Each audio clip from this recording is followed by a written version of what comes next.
This is the battle of Demon's Run, the Doctor's darkest hour. He'll rise higher than ever before and then fall so much further. My name is River Song, and I'm auditioning for a soap opera. Yeah, I didn't hate you the first couple of times you turned up, but I do now.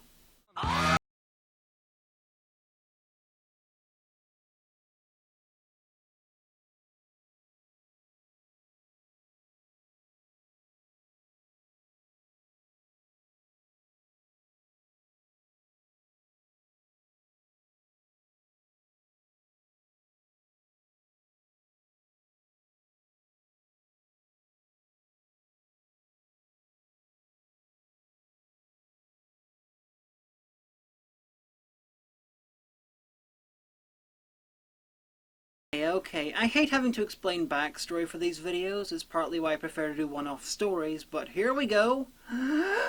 Amy's pregnant. She was kidnapped at some point and replaced with an identical double that she's unknowingly controlling. The double is made of the flesh, white seamany looking stuff that was introduced a couple of episodes before.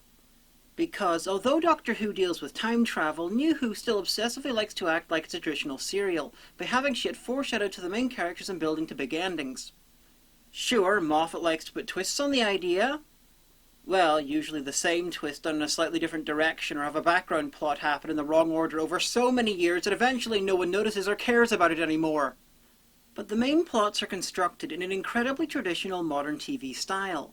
Big opening, they introduce something that foreshadows the end somehow, big finale. And all that's if they're feeling subtle. Sometimes they just refer to something lots and lots and lots over the course of a season and act as though that's how an arc works. Although that was more Russell's style. There are many areas you can crap on classic Who, but at least its series were usually constructed in a logical way. The universe is nearly infinitely big, and between the Big Bang and the heat death of the universe, there are trillions upon trillions of years. In the vast majority of the series, the only linking thing should be the TARDIS crew. So yeah, fuck foreshadowing the finale. There's no reason for the Doctor to run into shit just before it becomes important. As you can maybe guess, this is going to be my talk about my issues with the Moffat era episode. On with the show. I wish I could tell you that you'll be loved. That you'll be safe and cared for and protected. But this isn't a time for lies. The baby can't hear you anyway. There are about 18 layers of pointless here. Rather than have Amy drink deep from the well of emotional agony, they have her telling, not showing. Then she refuses to lie, even when she's not talking. And if she was talking, the baby couldn't understand her anyway.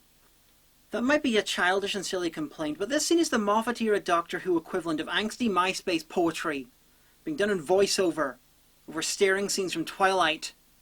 There will never be a waif more steeped in despair than I, crying tears of blood that spill across a silver mirror into the fell-bejeweled chalice of my naked, black heart. Oblivion, my poison lover, join me in annihilation. Anyway, she's basically convincing herself that she and the baby are going to be rescued. I wish I could be rescued. From Rory dressing up as a Roman to scare the Cybermen. Where is my wife? Rory was killed in Season 5 and resurrected as an Auton who lived for 2,000 years protecting Amy in the Pandorica. A bit pointless as it was nearly impossible to break into, but what the fuck. Couple of issues with this. 1. Why the fuck would the Cybermen know? 2. Why would dressing up like a Roman scare the Cybermen? They have no emotions. 3. The last Centurion's reality was destroyed and reset. Even if the last Centurion myth continued into the new universe, this is like Commander Riker dressing up like King Arthur to scare the Borg in the best of both worlds. I'm not sure if I'm glad that never happened or not. 4. Why would the Cybermen know who your wife is? 5. Why aren't they shooting him? And finally, why would the Doctor think this would work? More importantly, why does it work?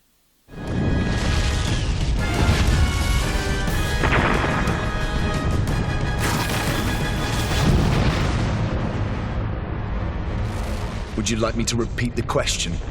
The Cybermen's first instinct is to survive, deplete their numbers, and they begin to convert people. Rory should have been grabbed there and then. The Doctor is the threat, not the human in the cape. Unless he's Batman, which he probably isn't. Anyway, the Cybermen knew where Amy was. So this huge cyber fleet was floating there in space near a fresh supply of humans and not bothering them. Now they need recruits. Congratulations, Doctor, you just made them dangerous. I'm sure the inhabitants of the nearest convertible planet thank you. Oh, and one more thing, the man who never would killed millions of cyborgs who were harming no one at the time. I don't mind him killing everyone, I just got annoyed that he pretended he wouldn't. This is Demons Run Space Station, home of the offshoot of the Intergalactic Church if I stopped caring about that shit a long time ago. It's populated by the military priesthood, who were last seen being friends with the Doctor because Stephen Moffat's concept of continuity exists on a different level of reality from everyone else's. Also attending are some headless monks, because why not? And the place's name, Demons Run, with an apostrophe. That sounds like bad grammar to me, but I'm as familiar with grammar as I am with subtlety, so I could be wrong. Reminder, do not interact with headless monks without divine permission. Do not interact with headless monks without divine permission. We're not supposed to stare at them. And if they think you're trying to see under their hoods, they'll kill you. On the spot. Why are they called the headless monks? They can't really be headless. They believe the domain of faith is the heart and the domain of doubt is the head. You know, if you squint, that could almost be a cheeky joke about the different strengths of classic and New Who. How New Who values emotion over logic, rationality, coherence, theatrical overacting, and crappy sets. Hello, I'm the thin one. This is my husband. He's the fat one. Don't you have names? We're the thin, fat, gay, married Anglican Marines. Why would we need names as well? I miss Russell's token gay characters. The fat one goes off with the headless monks to be converted into one. When this involves removing his head, he will be about as shocked as any man who did no research into what he was converting to. The woman, Lorna, met the Doctor when she was a kid. It's not really important, but the episode mentioned it, so I thought it'd be churlish if I didn't. So the Doctor begins creating a team to help him take Demons Run and save Amy and the baby. An A-team, if you will. No, they'd be less embarrassing than this lot. We have Madame Vastra, a character I hate with the very fibre of both mine and your being. Why, it's a mix of her continuing that fucking terrible Silurian makeup, and her existing primarily for a cunnilingus joke later on. There's also the fact that her and Jenny, her partner, are another traditional Moffat couple, one subservient and the other pushy. Just with more women than he usually writes in a couple. So yeah, I fucking hate them. Vastra is a detective. She apparently was the inspiration for Sherlock Holmes, and is yet more evidence that the makers of New Who believed that the people in the Victorian era were all fucking blind. Jack the Ripper has claimed his last victim. How did you find him? Stringy. She also ate Jack the Ripper. I don't know how she confirmed it was him, especially since the talents of Wang Chiang said several of the villain's killings were pinned on Jack the Ripper. So it's possible that there was no Jack the Ripper and she ate an innocent man. Or she found him with his one and only victim and ate him, which seems a bit much. And finally, she's the greatest detective in Victorian England, and she killed Jack the Ripper. But told no one about it! Show fucking off! In the year 4000 we meet Strax, a Sontaran who's forced to act as a nurse for the human army as punishment for doing something. Will I be okay?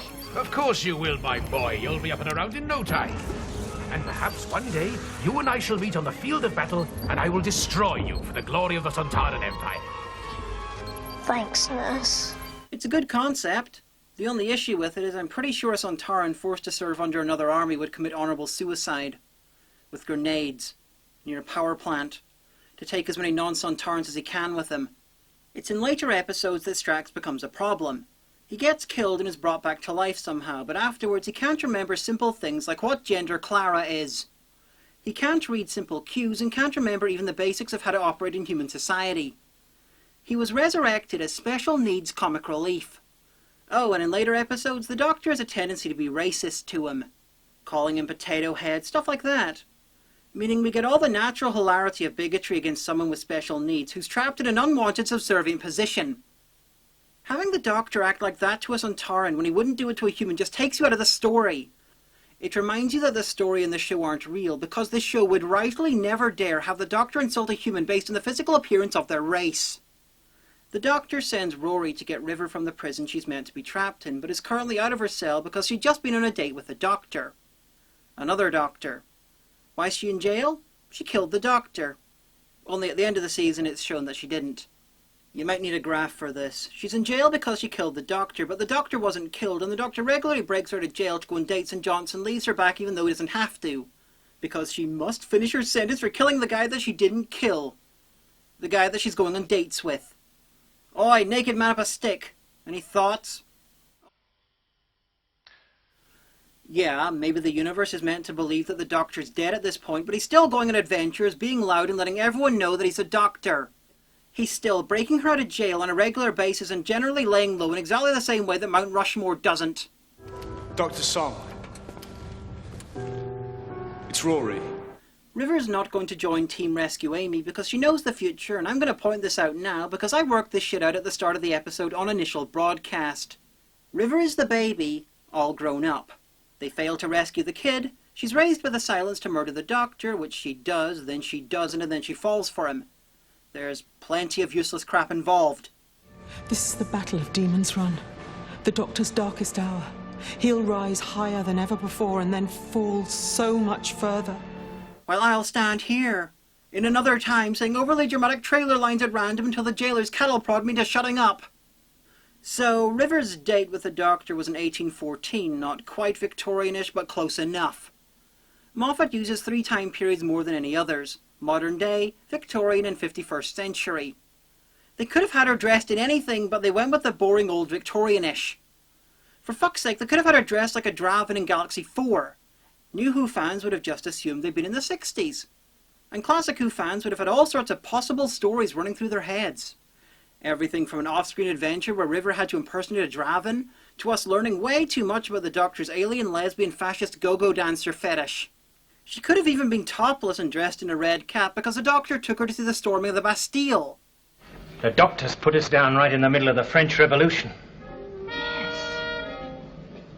The Reign of Terror. So it's a good idea to change into these clothes.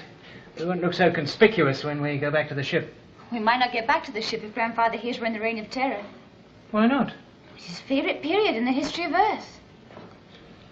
Madame Kavorian, our eye-patch wearer of villainy, goes to see Dorium, aka Blue Ian McNeese. And do you think that not painting some parts of his body was intentional? I only ask because the aliens in End of Time originally looked like this. They changed it in post because they realised it looked like they didn't know how to use simple makeup. Anyway, Dorium tells Kavorian that the Doctor's likely raising an army of friends and allies to attack Demon's Run. You think he's raising an army? You think he isn't? If that man is finally collecting on his debts, God help you. He's one of the bosses of the future space church. I think he's covered there. You know, the Doctor raising an army to get an objective is a good idea. There's just 2 massive problems with how it's done here. 1, this job isn't big enough. He could stay dematerialized, use Time Lord technology to locate Amy and the baby and then materialize around them. Future human tech has nothing on Time Lord. No army is needed. And 2, this is the bigger problem. This army is a pathetic bunch of people who we'd never seen before, and Hugh Bonneville from what is considered to be the worst episode of the season. This concept requires people from all over the Doctor's life. The carcass from the Mind Robber, Unit from Pertwee's era, Lytton from before he gets killed in Attack of the Cybermen, Sabalom Glitz, Drax, Jamie, Leela, Croton the Cyberman, Captain Jack Harkness, Trojans from the Mythmakers, and a team of Gallifreyan guards from when the Doctor was Lord President. This should only be done in animation in a novel or a comic. Hell, even audio might work. Maybe. But in live action? On the TV show's budget? No fucking way. This should have been the End of Time Bandits. Instead it was a few people that you literally don't care about because you just met them. Some leftover aliens and Hugh Bonneville from Bone Kickers. You wearing a brassiere? God, I love this job.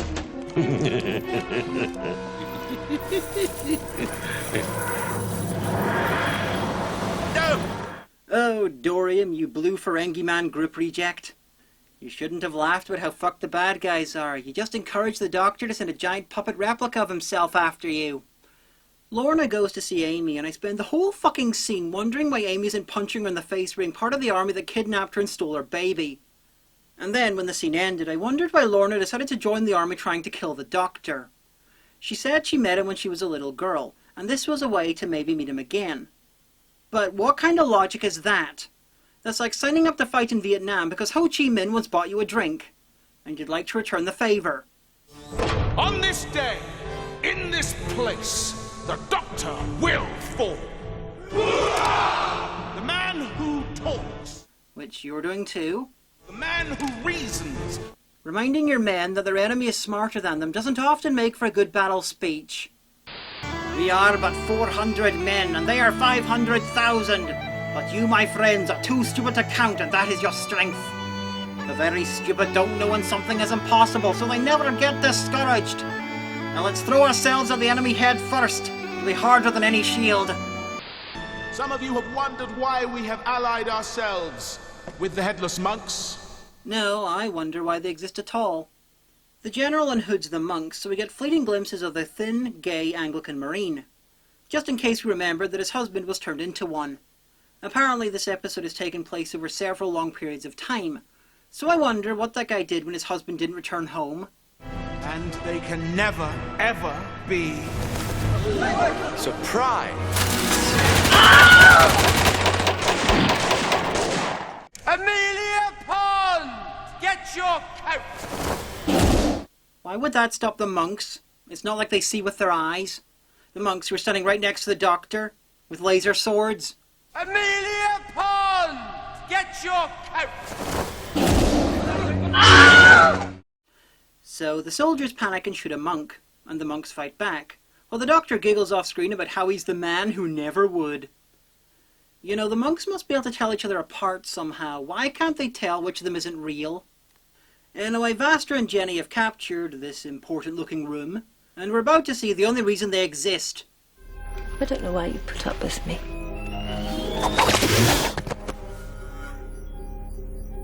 There, now they can die and leave me in fucking peace. Listen to me. I am disarming my weapon pack. Wait, so they invented some kind of laser guns that look and sound exactly like regular guns, or they had regular guns but ADR'd in weapon pack and that zap sound so we'd remember it was the fucking future. The Doctor is trying to make fools of us. We are soldiers of God. We are not fools. We are not fools. We are not fools. You are a bit. But not as foolish as the Headless Monks, though. Thinking's not Christian enough for them! And it just occurs to me that I could be nice about this for a moment. This scene, this whole concept where the hero battles the Christian church, where their super soldiers remove their ability to think because thinking is bad for faith, this would never be done in America. So kudos, New Who. It's still fucking stupid. We are not fools. When you reach double digits in saying that, the lady doth officially protest too much. So the Judoon and the Silurians appear, the fucking Spitfire from Victory of the Daleks does yet more space bullshit. And it's time to hear the Doctor's version of To the Pain from the Princess Bride. Colonel Manton, you will give the order for your men to withdraw. No, Colonel Manton, I want you to tell your men to run away. What? Those words, run away. I want you to be famous for those exact words. I want people to call you Colonel Runaway. C-. I want children laughing outside your door because they've found the house of Colonel Runaway. That is what the pain means. It means I leave you in anguish. Oh, look, I'm angry. That's new. Oh, very new. What else have you got? River! I will tear down the house of Calmieri stone by stone. Take your hands off me. Nobody. Who has anything to say to me today? Hey, no violence. Do you understand me? Not while I'm around, not today, not ever. I'm the Doctor of the oncoming storm. Yeah. Shut up. You are everything I despise. What? You hurried me. Something is overriding my controls. You know why? You didn't know Isabella's name. You gave me hope and then you took it away. That's enough to make anyone dangerous. God knows what it will do to me. I am the Doctor, and you are the Daleks. Give the order. So Kavorian tells the Colonel to give the order while Amy waves a dildo about. Rory arrives with the Abomination baby replica, and we've officially entered the sauntering around victoriously part of the episode. Often the best part. Hello, baby. Melody, Melody? Hello, Melody Pond. Melody Williams. It's a geography teacher. Melody Pond is a superhero. No, it's nearly an anagram for she is clearly River Song. You should call her Mummy, not Big Milk Thing. Okay, what are you doing? I speak baby. Okay, this could have just been an unfunny joke, but it cropped up again in closing time. Far as I can tell, it's probably the TARDIS's telepathic circuits augmenting the Doctor's natural telepathy so he can communicate with babies. Well, the other possibility is that Look Who's Talking is a fucking documentary, and no one wants that. Doctor, take a look. They're leaving. Demon's Run is ours without a drop of blood spilled. You know, I'd have called bullshit on that, even if we hadn't seen at least 2 people die earlier. My friend, you have never risen higher. You weren't around when he got the Daleks to commit genocide against themselves. Anyway, Baby is tired for some reason, letting the Doctor bring out his own cot, and I'll spend the next little while gnawing on my arm to keep from screaming. It's old. Really old. Doctor, do you have children? No. Okay, that was sore. 1, fucking looms. Looms fuck, fucking looms. The Doctor was never a baby. If you disagree, that's fine. Just create the new Twatty Who review 16 years after Channel Awesome cancels the show and contradict me. 2, why the fuck would the ultra-sterile and futuristic Society of Time Lords use wood? Or something that looked just like wood? New Who's weird Victorianish fetish is just weird. 3, why would wood still be usable after 1500 years or so? And 4, what sort of a freak keeps his own cot? And how did it manage to avoid being destroyed in the various times the TARDIS has jettisoned half its rooms, or been blown up, or whatever? Seriously, it's as though this tiny and pointless little bit was designed to annoy me. It's an impressive achievement. Also, what with the baby being a telepathically controlled replica of River as a baby, the Doctor's scenes with the baby are giving me weird vibes. As in, a young woman is torn between her attraction for 2 men. She settles on one and has a baby. The other man interacts with the child and they totally fall in love. Did I just describe Stephen Moffat Who or Twilight? You decide. Tell us something, one little thing. It's mine. What is? Cot. It's my cot. I slept in there. That lost regeneration between 2 and 3 was weird. Everything seemed so much bigger then. So we find out why the Church were and are after the baby. She's a Time Lord. Decades of mythos, the stratified culture on Gallifrey, and the aristocracy made of those who've earned the right to be genetically altered to be Time Lords. The ordinary Gallifreyans living their long by human standards but single incarnation lives. If only they'd known that all you really need to be a Time Lord is to be conceived in a TARDIS in flight. Lorna arrives, somehow avoiding being removed from the station with everyone else. It was just after a battle. You'd think that someone would use scanners to make sure that no one stayed behind. But nah, who gives a shit? She tells them that Kavorian has set up a trap, and a second later it's sprung, so how fucking useful. There's a force field around the TARDIS and the Headless Monks attack. Apparently, when they counted the heads of the enemy army as they left, they took it literally.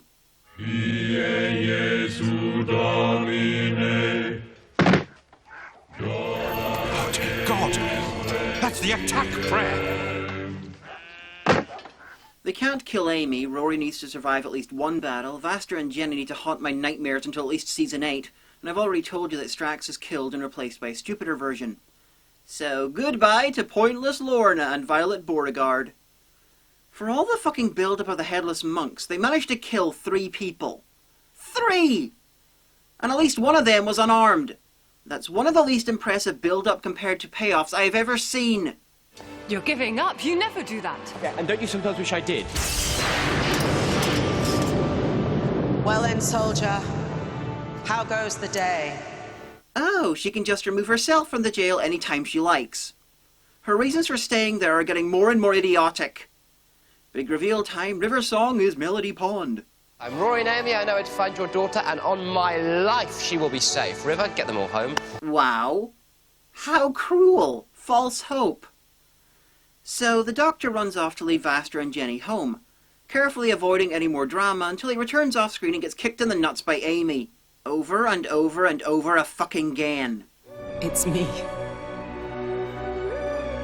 I'm Melody. I'm your daughter. And by the time the next episode happens, they're all perfectly fine with having their baby stolen and raised in torturous conditions. Because, hey, they get to be younger than their kid. I hate it when companions try to get their own way at the expense of the cosmos, like Rose in Father's Day.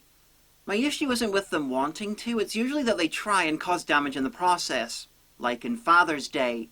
But Amy and Rory don't even want to. There should have been a whole story about the futility of wanting to change history right after this. I mean, there was one, but it's the girl who waited, and it happens long after anyone stopped giving a shit about this baby. That was A Good Man Goes to War, and this is not a story. This is a collection of things that Moffat needed for his larger plot to go forward. It's wrapped around some fan service, the Doctor's Army, and some fan service, Jenny and Vastra. Words cannot express how much I dislike this episode, but I can give you a rough idea. Lots.